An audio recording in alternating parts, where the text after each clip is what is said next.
Good morning all of you. Vedanta studies में फिर से आपका स्वागत है। और आज हम जो है यहाँ पे पढ़ेंगे हमारे कृतिका की पाठ्य पुस्तक का चैप्टर नंबर 2, जिसका नाम है जॉर्ज पंचम की नाव। ठीक है, और जिसके लेखक हैं कमलेश्वर। तो हम इस पाठ का यहाँ पे अध्ययन करने वाले हैं। देखिए यहाँ पे जो इस पाठ का जो शीर्षक रखा गया है जॉर्ज पंचम की नाव कमलेश्वर द्वारा, तो इस पाठ के माध्यम से लेखक जो है हमें कुछ संदेश भी देना चाह रहा है यहाँ पे, और हमें जो है हमारी जो युवा पीढ़ी है उसको कुछ संदेश देना चाह रहा है, हमारे जो देश के लोग हैं उनको कुछ संदेश देना चाह रहा है। तो इस शीर्षक का जो उद्देश्य है उसके बारे में भी हम यहाँ पे बात करेंगे। तो हम बात करते हैं कि इस चैप्टर की जो घटना है, यानी ये जो कहानी है, ये किस तरह से स्टार्ट होती है। कमलेश्वर जो है यहाँ पे इस कहानी को किस तरह से स्टार्ट करते हैं। देखिए, ये बात है भारत की आज़ादी के बाद की, यानी कि लगभग 1950 से 60 के दशक की बात है, जब यहाँ पे इंग्लैंड की महारानी एलिजाबेथ द्वितीय जो है वो भारत, पाकिस्तान और नेपाल की यात्रा पर आने वाली थी। तो जब वो भारत, पाकिस्तान और नेपाल की यात्रा पर जब वो आने वाली थी, तब जो है इंग्लैंड के समाचार पत्रों में तथा भारत के समाचार पत्रों में जो है उनकी यात्रा को लेकर के यहाँ पे जो है चर्चाएं की जा रही थी। उनकी यात्राओं को लेकर के जो है यहाँ पे बहुत ज्यादा अखबारों के अंदर जो है खबरें जो है छापी जा रही थी। अब होता क्या है, यहाँ पे देखिए कि इंग्लैंड के समाचार पत्रों में जो खबरें छप रही थी वो इस तरह की खबरें थी कि वहाँ पे इंग्लैंड के समाचार पत्रों में महारानी एलिजाबेथ की जो शान शौकत है, उनका जो आलीशान महल है उसके बारे में खबर छप रही थी, उनका जो रहन सहन है उसके बारे में खबरें छापी जा रही थी, उनका जो पहनावा है उसके बारे में खबरें छापी जा रही थी, और उनके जो एक तरह से जो नौकर चाकर है महल के अंदर उनके बारे में खबरें छप रही थी, और यहाँ तक कि उनके जो कुत्ते हैं महल के उनके बारे में जो है खबरें छप रही थी। तो इस तरह से जो है अखबारों के अंदर बहुत ज़्यादा जो है चर्चाएं हो रही थी, और वहीं सभी चर्चा जो है जो वहाँ के अखबारों में हो रही थी, वहीं सभी चर्चा जो है भारत के समाचार पत्रों में भी, जो उनकी कटिंग है, उनकी जो कतरन है, वो भारत के समाचार पत्रों में भी हमें देखने को मिलती थी। तो यहाँ पे इसी बात के लिए जो है लेखक ने यहाँ पे एक लाइन का जो है प्रयोग किया है। वो लाइन के लिए इस तरह से बोलते हैं कि शंख इंग्लैंड में बज रहा था और उसकी गूंज जो है भारत में सुनाई दे रही थी। तो इस बात से जो है यहाँ पे लेखक इसी बात की ओर संकेत करना चाह रहा है कि इंग्लैंड के समाचार पत्रों में जो चर्चाएं हो रही थी, वही चर्चाएं जो है भारत के समाचार पत्रों में हो रही थी, और उनकी जो कतरने हैं, उनकी जो छोटी छोटी जो कटिंग है, वो समाचार पत्रों में, भारत के समाचार पत्रों में एज इट इज जो है प्रकाशित की जा रही थी। ठीक है, चलिए फिर आगे चलते हैं। यहाँ पे अब जो है इंग्लैंड की महारानी क्योंकि भारत आने वाली थी, तो उनका जो दर्जी है, यानी उनका जो ड्रेस डिजाइनर है, वो इस बात को लेकर परेशान था कि भारत यात्रा के दौरान इंग्लैंड की जो महारानी है वो कौन सा वस्त्र जो है पहनेगी, किस तरह का कपड़ा होना चाहिए, कौन सा कलर उसका होना चाहिए, किस तरह की ड्रेस जो उनके लिए मैं डिजाइन करूँ जो उनको अच्छी लगे और वो खुश हो जाए। तो महारानी एलिजाबेथ की दर्जी की परेशानी का यह कारण था। तो यहाँ पे देखिए पहला प्रश्न इसी तरह से बनेगा कि महारानी एलिजाबेथ के दर्जी की परेशानी का क्या कारण था। तो महारानी एलिजाबेथ की दर्जी की परेशानी का कारण यही था कि वह जो है इस बात को लेकर चिंतित था कि भारत की यात्रा के दौरान इंग्लैंड की महारानी एलिजाबेथ द्वितीय जो है वो कौन से रंग का वस्त्र पहनेंगी, उसका कपड़ा कैसा होना चाहिए, उसकी जो डिजाइन है वो कैसी होनी चाहिए। ठीक है, अब जो है यहाँ पे बात आती है कि उस परेशानी का हल जो उन्होंने क्या निकाला। तो परेशानी का हल जो उन्होंने ये निकाला कि उनकी जो ड्रेस है उसको डिजाइन करने के लिए जो कपड़ा है वो भारत से ही मंगाया गया, और भारत से रेशमी नीले कलर का जो कपड़ा है वो मंगवाया गया, और नीले कपड़े को मंगवा करके और उनकी जो ड्रेस है वो डिजाइन की गई। तो इस तरह से जो है यहाँ पे उन्होंने जो है महारानी एलिजाबेथ के लिए जो है अपनी जो ड्रेस है वो डिजाइन की, ताकि वो खुश हो जाए। अब बात आती है आगे कि जॉर्ज पंचम की मूर्ति से नाक का गायब होना। अब क्योंकि जो है जो महारानी एलिजाबेथ द्वितीय हैं वो भारत आने वाली थी, और भारत आकर के और वो नई दिल्ली में जो यहाँ पे जो नई दिल्ली में इंडिया गेट है उसके पास में जो जॉर्ज पंचम की मूर्ति जो लगी हुई थी उसको भी वो देखने वाली थी। तो यहाँ पे जो है हमें इस जब क्योंकि मूर्ति की जो नाक है वो गायब हो चुकी है, तो यहाँ पे लेखक जो है इस बात से जो है यह कहना चाह रहा है कि यहाँ की जो सरकारी जो तंत्र है, जो दिल्ली में बैठे हुए नेता अधिकारी हैं, वो जॉर्ज पंचम की नाक के गायब होने के बाद में जो है वो बहुत बुरी तरीके से परेशान हो जाते हैं। यानी पहले जो है सारी कुछ तैयारियां चल रही थी, ठीक है, और उसमें जो एक प्रश्न भी बनता है यहाँ पे कि महारानी एलिजाबेथ द्वितीय की भारत यात्रा को लेकर के और दिल्ली में क्या तैयारियां हो रही थी, या फिर दिल्ली में जो है किस तरह से कायापलट होने लगा। तो अगर हम कायापलट की बात करें तो नई दिल्ली में जो है इस तरह से कायापलट होने लगा था कि नई दिल्ली में जो है नई नई सड़कें जो है वो बनाई जा रही थी। जो पुरानी वो जर्जर जो सड़कें थी, जो पुरानी हो चुकी हैं, उन सड़कों की जगह जो है नई नई सड़कें जो है वहाँ पे बनाई जा रही थी। और यहाँ पे जो है जिस रास्ते से वो गुजरने वाली थी, जहाँ पे सरकारी इमारतें थी, उन इमारतों पर जो है कलर पेंट करके और उन इमारतों को जो है वो एक तरह से रंग बिरंगी रोशनी से जो है उनको सजाया गया था। फिर जो है जो भी बाग बगीचे थे, उन बाग बगीचों के अंदर जो है पेड़ पौधों की कटिंग करके और उनको अच्छा बनाया गया था। नए नए जो पेड़ पौधे हैं वो वहाँ पे लगाए गए थे। फिर आगे बात आती है कि यहाँ पे जो फव्वारे थे, जिस रास्तों से गुजरने वाली थी, जहाँ पे फव्वारे लगे हुए थे, उन फव्वारों की भी साफ सफाई वहाँ पे करवाई जाती है। तो दूसरा प्रश्न इस तरह से बनेगा यहाँ पे। पहला प्रश्न बना कि इंग्लैंड की महारानी एलिजाबेथ की भारत यात्रा को लेकर उनकी दर्जे की क्या परेशानी थी। दूसरा प्रश्न इस तरह से बनेगा कि यात्रा को लेकर के, महारानी एलिजाबेथ की यात्रा को लेकर के और नई दिल्ली का जो कायापलट है वो किस तरह से किया जा रहा था। ठीक है, तो नई दिल्ली के अंदर जो भी विकास कार्य थे उनको लेकर के और यहाँ पे बात की जा रही है। फिर बात आती है यहाँ पे कि जो है जब जॉर्ज पंचम की मूर्ति से जो है नाक गायब हुई, तो वो नाक जो है क्यों गायब हुई। तो देखें यहाँ पे कि जॉर्ज पंचम की मूर्ति से जो है नाक इसलिए गायब हुई थी क्योंकि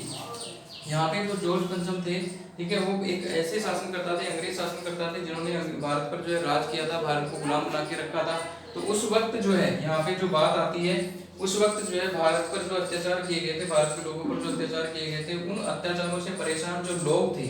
उन्हीं लोगों के द्वारा जो है यहाँ पे भारत में जो है गुरिल्ला युद्ध चलाया जा रहा था। ठीक है, तो मैं यहाँ पे लिख देता हूँ गुरिल्ला युद्ध। और गुरिल्ला युद्ध से मतलब होता है छिप करके वार करना। तो ये जो गुरिल्ला युद्ध जो चलाया जा रहा था, ये ऐसे लोगों द्वारा ही चलाया जा रहा था जो अंग्रेज शासनकर्ताओं को जो विरोध करते थे, जो अंग्रेज अधिकारियों की जो भारत में लगी जो मूर्तियां थी उनसे वो खुश नहीं थे, और इसलिए जो उन्होंने क्या किया, गुरिल्ला युद्ध चला करके, और गुरिल्ला युद्ध का मतलब हो गया छिप करके जो उन्होंने उन मूर्तियों को तोड़ने का जो काम है वो शुरू किया, और जगह जगह जो है उन मूर्तियों को तोड़ने का काम किया जा रहा था। और इसी बात से भारत सरकार जो है उसको ये डर था कि कहीं इंडिया गेट के पास में जो लगी हुई मूर्ति है जॉर्ज पंचम की, उसकी नाक ना तोड़ दी जाए। लेकिन फिर भी जो है जब पहरेदार वहाँ पे लगा दिए गए उनकी सुरक्षा के लिए, जॉर्ज पंचम की मूर्ति की सुरक्षा के लिए जब पहरेदार लगा दिए गए, उन पहरेदारों के होने के बावजूद जो है जॉर्ज पंचम की मूर्ति से जो है नाक गायब हो जाती है। अब जब जॉर्ज पंचम की मूर्ति से जब वो नाक गायब हो जाती है, तब सारे अधिकारी और नेता जो है उनके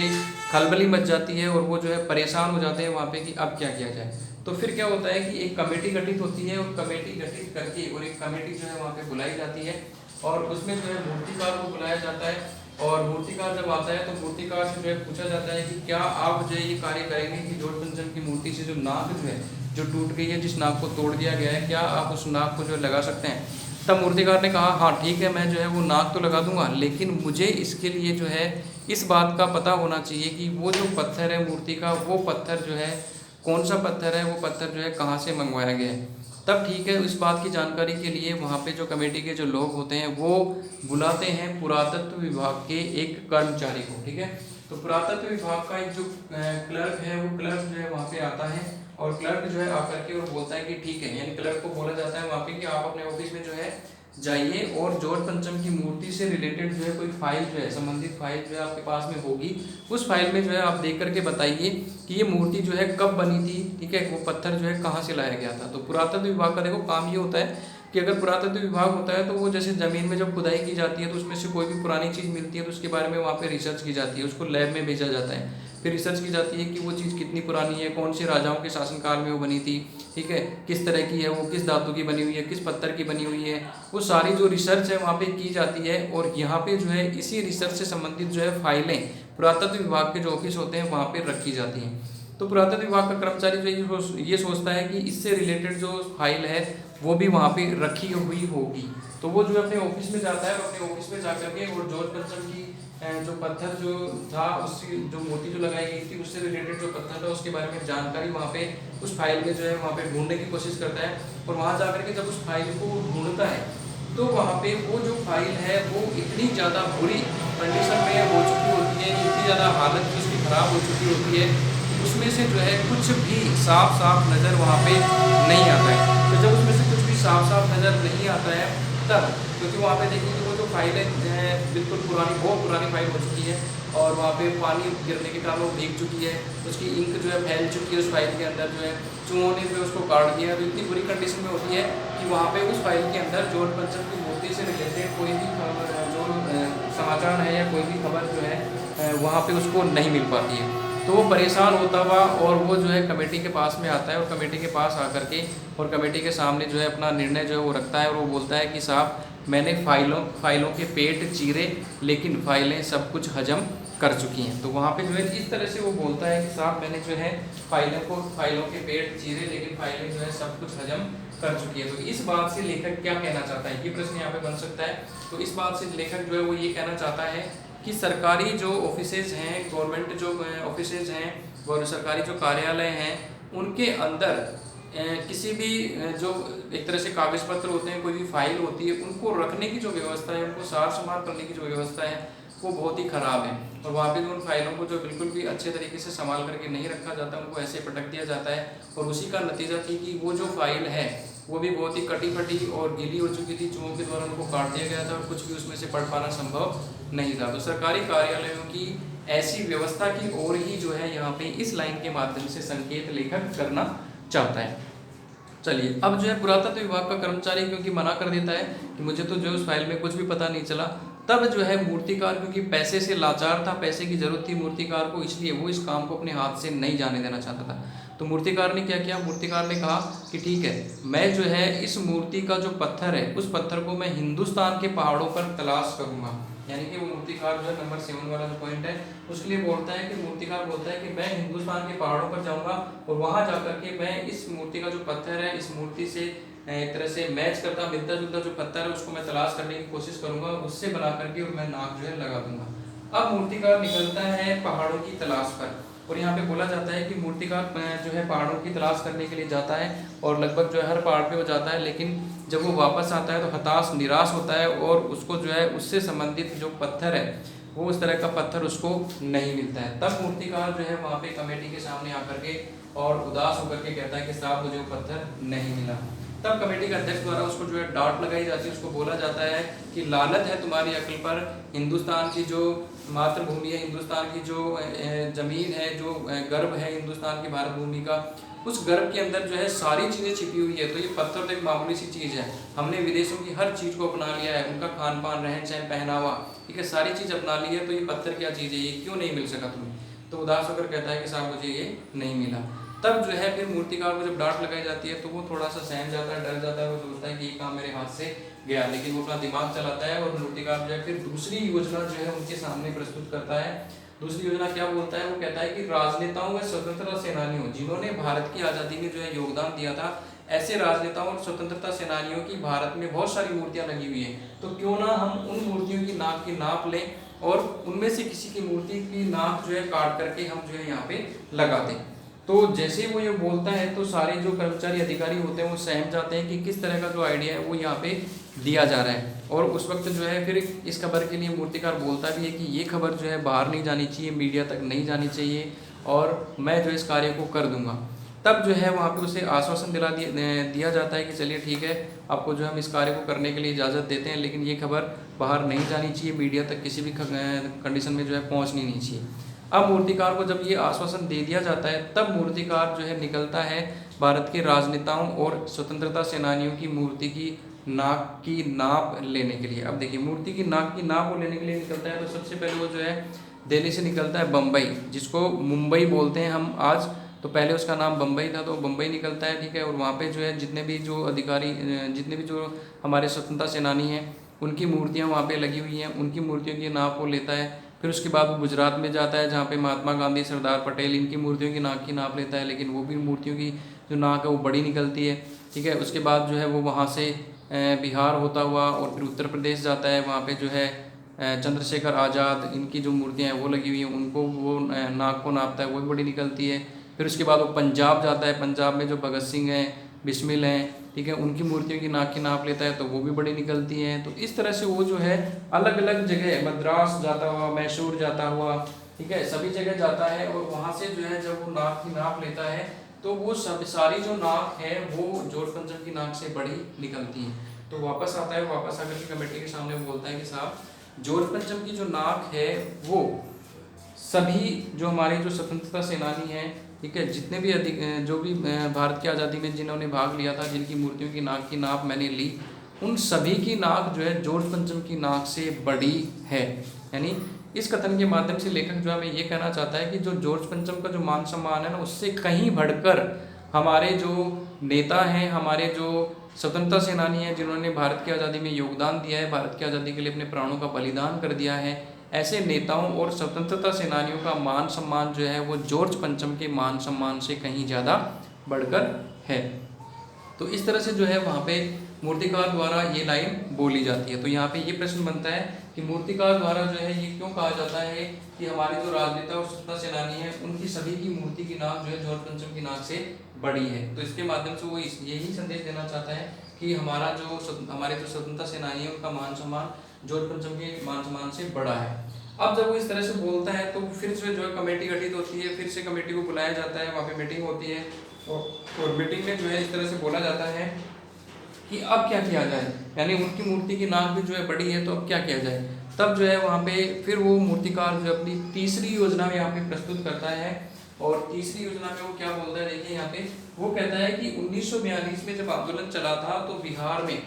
बिहार सेक्रेटरीट के सामने जो है कुछ बच्चों ने जो है उस आंदोलन में भाग लिया था और उन बच्चों ने अपने प्राणों का बलिदान दे दिया था भारत को आज़ाद कराने के लिए। तो ऐसे शहीद बच्चों की जो मूर्तियां हैं वो बिहार सेक्रेटरीट के सामने लगी हुई हैं और बिहार सेक्रेटरीट के सामने जो है जो मूर्तियां लगी हुई है, क्यों ना हम वहां जाएं और वहां जाकर के उन मूर्तियों की नाक की नाप लें और हो सकता है कि जो है उनमें से किसी बच्चे की जो नाक है वो जॉर्ज पंचम की नाक पर फिट बैठ जाए। तो इस बात के बारे में जैसे वो बताता है तो जो अधिकारी होते हैं उनकी आंखों में थोड़ी सी चमक आ जाती है और वो जो है इस बात को लेकर के थोड़े से आश्वस्त हो जाते हैं कि हाँ ठीक है, चलो बड़ों की नाक फिट नहीं हुई तो बच्चों की तो जरूर फिट हो जाएगी। और फिर से जो है इस काम को करने के लिए मूर्तिकार को इजाज़त दे दी जाती है, यानी कि उनके कमरे के जब खिड़की दरवाजे बंद किए जाते हैं और ये योजना मूर्तिकार द्वारा जब बताई जाती है कि मीडिया में जो है बाहर नहीं जानी चाहिए, मैं जो आपको योजना बता रहा हूँ, और मूर्तिकार योजना बताता है कि बिहार सेक्रेटरीट के सामने 1942 में जो शहीद हुए बच्चे हैं उनकी मूर्तियाँ वहाँ पे लगी हुई हैं, तो उनकी मूर्तियों में से हम किसी की नाक काट करके यहाँ पे लगा देते हैं। तो इस तरह से जो है वो अपनी योजना बताता है और उस योजना के लिए हाँ उसको कर दी जाती है। अब वो पहुँचता है वहाँ पे बिहार सेक्रेटरीट के सामने शहीद हुए बच्चों की नाक लेने के लिए, लेकिन यहाँ पे भी जो है इन शहीद बच्चों की जो नाक है वो जॉर्ज पंचम की नाक से बड़ी निकलती है, यानी कि मूर्तिकार वापस आता है, उदास होता है, वो कहता है कि साहब इन जो शहीद जो बच्चे हैं जो बिहार सेक्रेटरीट के सामने जिनकी मूर्ति लगी हुई है उनकी नाक भी जो है जॉर्ज पंचम की नाक से बड़ी निकली। यानी इस बात से भी लेखक ये कहना चाहता है कि जो शहीद बच्चे हैं उनका मान सम्मान जो है जॉर्ज पंचम के मान सम्मान से बड़ा है और इसीलिए मूर्तिकार जो है उन बच्चों की नाक जो है वहाँ पे नहीं काटना चाहता और इसीलिए मूर्तिकार ने ऐसा कहा होगा। यहाँ पे जो है हम इस तरह से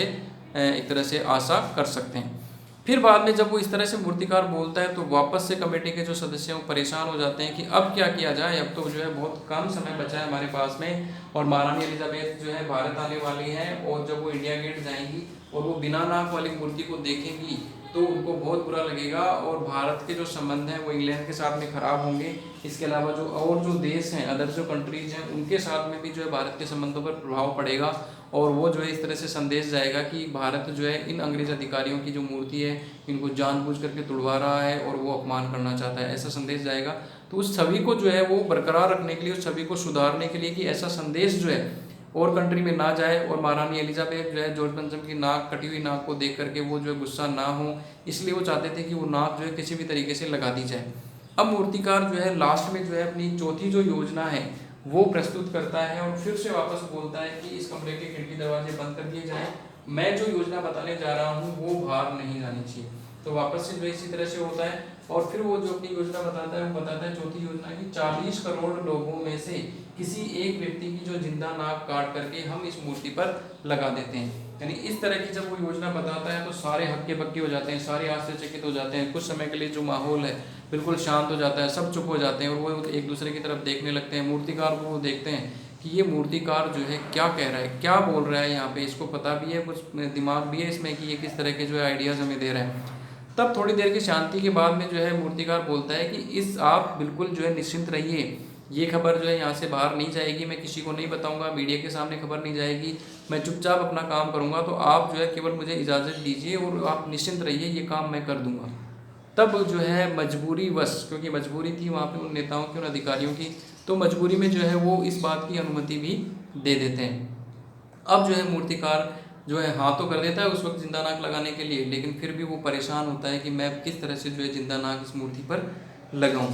अब क्या होता है कि जिंदा नाक लगने वाला जो दिन है वो पास आ जाता है। अखबारों में जो है खबर छपती है इस तरह से कि जॉर्ज पंचम की जो मूर्ति पे नाक लगाने का जो मसला है वो हल हो गया है और जल्दी जॉर्ज पंचम की मूर्ति पर नाक लग जाएगी। इस तरह से खबर वहाँ पे आती है, क्योंकि मीटिंग में क्या हुआ क्या डिस्कस हुआ उसके बारे में मीडिया वालों को कोई खबर नहीं होती है, तो वो इसीलिए ऐसी खबर छापते हैं कि मसला हल हो गया है और जल्द ही जो है नाक लगा दी जाएगी। उसके बाद जो है यहाँ पे जैसे जैसे दिन नज़दीक आते हैं तो महारानी एलिजाबेथ के आने से एक दिन पहले जो है वहाँ पे उस मूर्ति की जो नाक है वो वहाँ पे लगा दी जाती है। और फिर अखबारों के अंदर जो है खबर छपती है कि जॉर्ज पंचम की मूर्ति पर जो है जिंदा नाक लगा दी गई है जो कतई पत्थर की नहीं लगती। यानी कि इस तरह से जो है वो लाइन जो स्टेटमेंट जो वो इसी तरह से छपता है वहाँ पे कि जॉर्ज पंचम की मूर्ति पर जिंदा नाक लगा दी गई है जो कतई पत्थर की नहीं लगती। ठीक है, यानी कि एक तरफ तो वो ये कह रहे हैं कि जो है जिंदा नाक लगा दी गई है, दूसरों ये जो है ये भी बताना चाह रहे हैं कि वो पत्थर जैसी नहीं लगती, असली नाक जैसी ही लगती है। तो यानी कि अखबार वालों को कहीं ना कहीं इस बात का अंदेशा था और इस बात का जो है वहाँ पे इन्फॉर्मेशन उनको मिल गई थी कि जिंदा नाक लगाने की योजना जो है चलाई जा रही है। और जब नाक लग जाती है तब वो जो है चाहे वो नकली नाक ही लगाई गई हो, पत्थर की लगाई गई हो, लेकिन फिर भी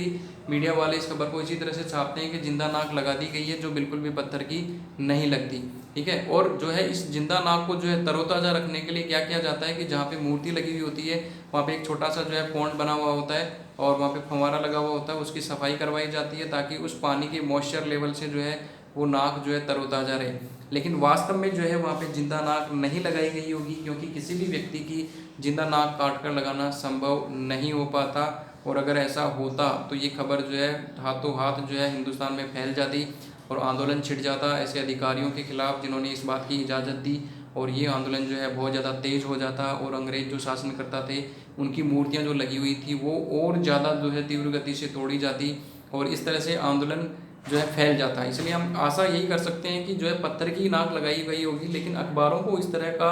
एक तरह से जो है वो डाउट था कि शायद जो है जिंदा नाक लगाई गई है जो बिल्कुल भी पत्थर की नहीं लगती। अब देखिए जिंदा नाक लग गई है जो है एक तरह से, यानी नाक लग गई है, अखबार जो है वहाँ पे केवल इसी खबर को छापते हैं यहाँ पे। अब देखिए यहाँ पे प्रश्न यही बनता है कि जिंदा नाक लगने वाले दिन जो है वो अखबार जो है चुप क्यों थे, यानी केवल अखबारों के अंदर जो है यही खबर छपी हुई थी कि जॉर्ज पंचम की मूर्ति पर जो है जिंदा नाक लग गई है जो कतई पत्थर की नहीं लगती। इस खबर के अलावा कोई भी खबर जो है वहाँ पे नहीं छपती है। और किसी भी खबर के ना छपने का जो कारण है वो यहाँ पे मैं आपको बताता हूँ, क्योंकि इस दिन जो है जिस दिन जिंदा नाक लगाई जा रही थी उस दिन राजनेताओं और जो भी अधिकारी उन सबको जो है ये डर था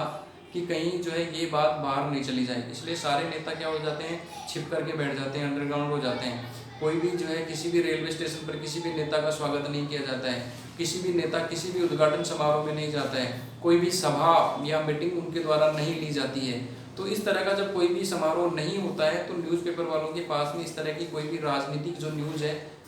समाचार जो है वो नहीं होता है और केवल इसी तरह की खबर छपती है। इस खबर के अलावा कुछ नहीं होता है, अखबार जो है ब्लैंक होते हैं, खाली होते हैं। तो इसी कारण से जो है अखबार जो है चुप थे, क्योंकि उस दिन जो है वहाँ पे केवल नाक लगने वाली खबर ही छपी थी और